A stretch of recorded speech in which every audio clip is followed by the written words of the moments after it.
cloud service models is essentially you determining which services you are now using on the cloud. It's the services, right? So the first cloud service model will be infrastructure as a service, right? Infrastructure, you can basically think of this like servers, networking, storage, and also virtualization. And virtualization basically means, virtually representing something. So this could be Windows 10, you virtualize this on a server, for example, right?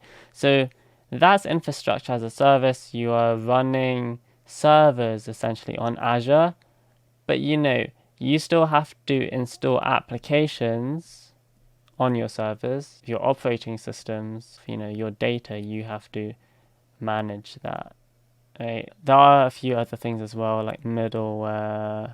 Middleware is essentially like the bridge between, say, applications and the operating system. And then also runtime. So when I say runtime, say if you have an application which needs to run on a server, you have to make sure that server has the installations which lets you run those applications, because you can't just simply install an application on your computer if it's not supported. Think of, say, installing a game for the first time. You have to have a game launcher. It's not exactly like that, but the concept's there, right? You have to have like certain things for some applications to run. So all of this on the left, this is stuff that you manage in infrastructure as a service. So then on the right, like I mentioned, it's these things which it will manage for you. So there's the virtualization. So virtualization, as I mentioned, this is like virtually running something like Windows operating system or applications, right? You also have servers, which it provides. So if you want, think of, say,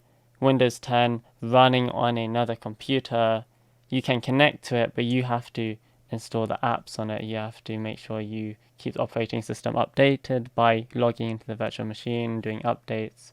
You have to manage the actual data on there. You need to make sure that, say if you have multiple servers. So this is basically like operating system talking to applications, and then runtime. Say if you have a application, maybe you need to install certain things for it to be able to run, and you have to manage that. You can have storage on Azure itself and use the storage that's infrastructure. And also networking, say if you set up a custom virtual network, you don't have to worry about if this isn't making sense yet. But these things can all be set up as infrastructure. So that's infrastructure as a service, right? So green, this is what you manage, and then blue, this is what Azure manages.